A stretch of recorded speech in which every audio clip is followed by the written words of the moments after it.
Hello, everyone. Welcome back. We're going to nerd out today with noticing emotions and effectively responding to directional healing with an opportunity for unconditional trust. Today's topic, LGBTQ2S+. I love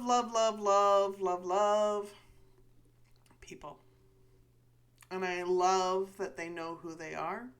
I love that they have embraced their identity and they are being who they are.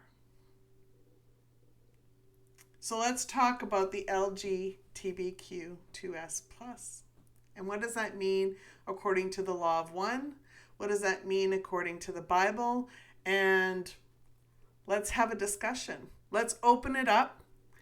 Drop your comments even as you hear me talk, and let's continue the conversation and transmute some energy. Are you ready? Let's go. Okay. Law of one, 31.7.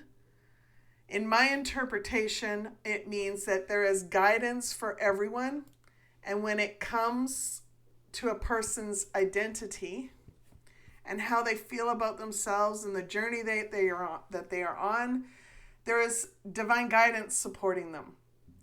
And the unconditional energy is naturally flowing within us through those moments as they figure things out, as they become more in tune with who they want to be within their life.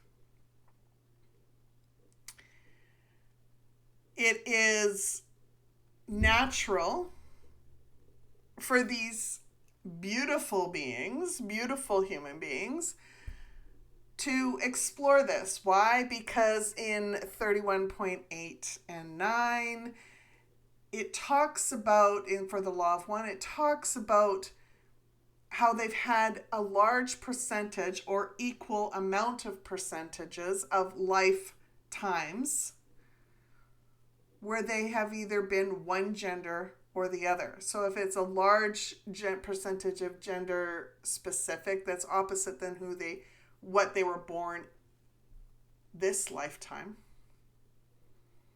how they were born this lifetime, they may feel more comfortable as they explore who they are. They may feel more comfortable and more aligned with the opposite gender. And that's natural because they have had more lifetimes being the opposite gender. Is there any judgment for that? No. Why? Because that was their life. That's their life experience. That is who they are in spirit, in energy. So there is no judgment at all. They are supported in exploring how that fits for their lifetime in these moments. Now, if there's confusion and they're having difficulty understanding who they are, the law of one also talks about how in a dense population where we tend to look outward for support. We look to other people, or it being confusing because there's social media and there's lots of people around and lots of people trying to interfere in who that person is, or it may just happen through outside influences. So it can get stressful, it can get confusing, it can create doubt, it can create beliefs and expectations for a person and who they are and how they live and whatever the situation is. And that might be, Law of One talked about an urban setting. Well, where's the urban? Is it the city? Is it a town? Is it just more than one person being around you? What does urban mean to you in that sense?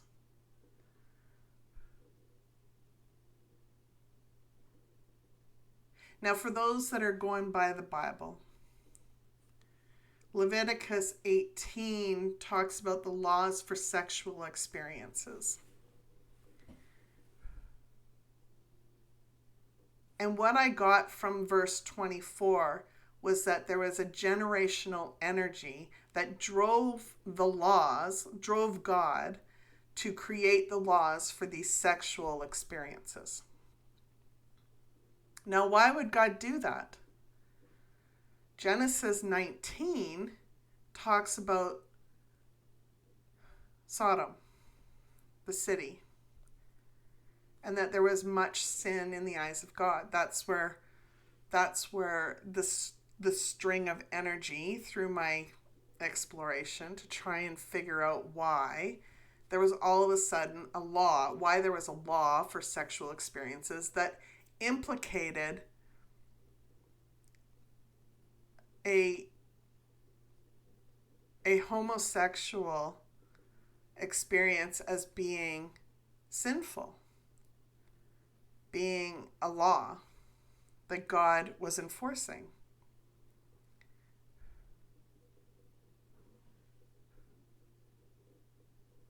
Well, in this moment, in Genesis 19:8, there were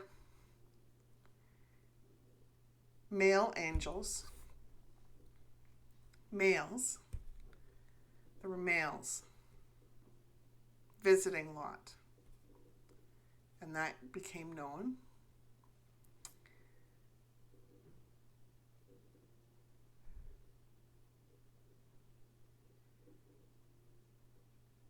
And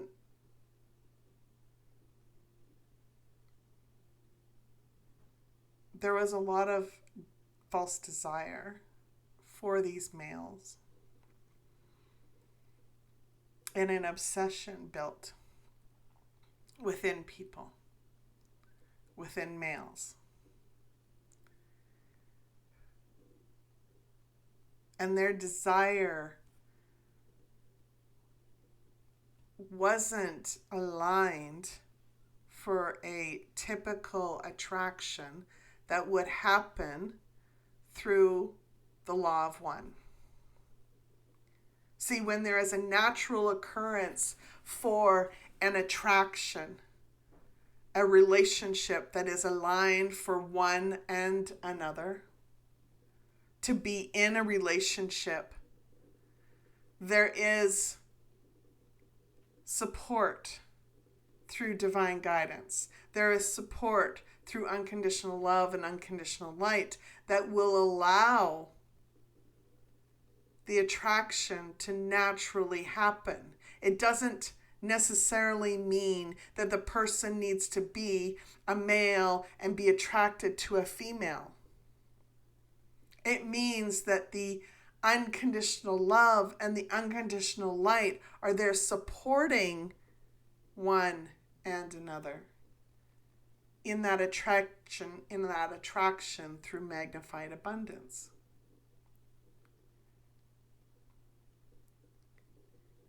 If the person is choosing to be in the lower vibrational energy with an obsession and a false desire, going against the other's choices in a relationship, whatever that instance might be,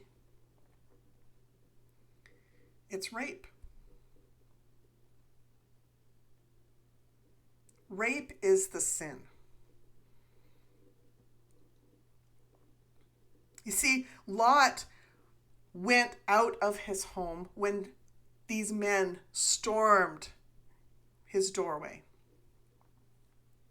He came out of his home and he shut the door behind him, trying to protect these men from the onslaught of the other men.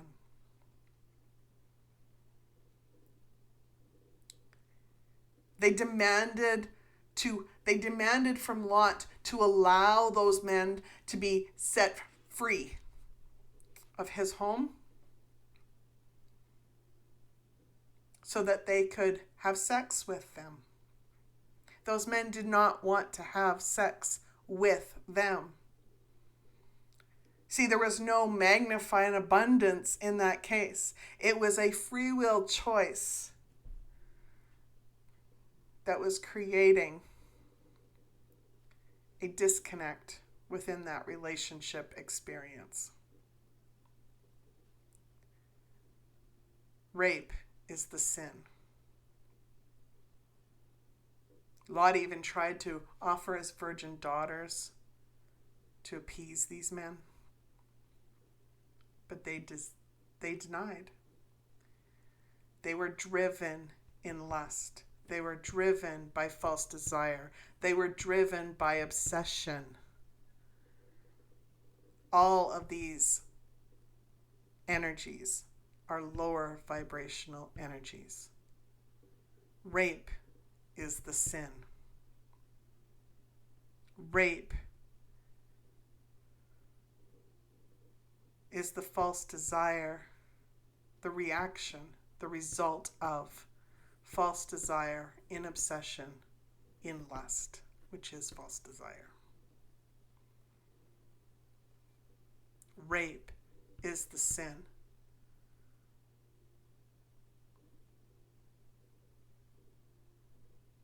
Tell me what you think about this. Tell me how you've sat with it.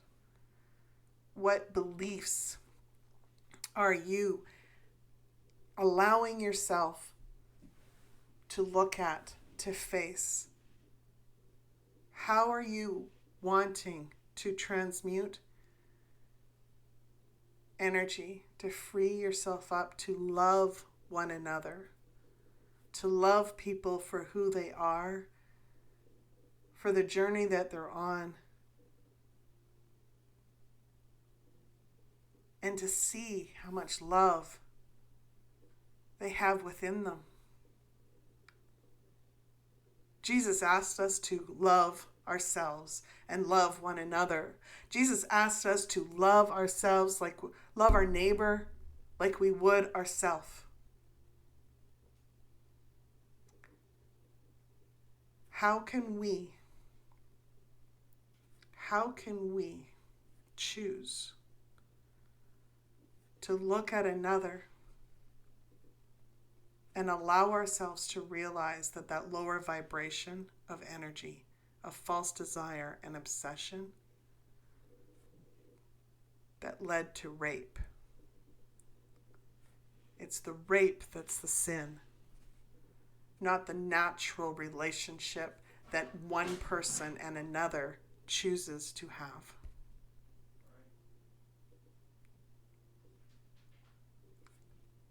Tell me how you feel. Nerd out, people.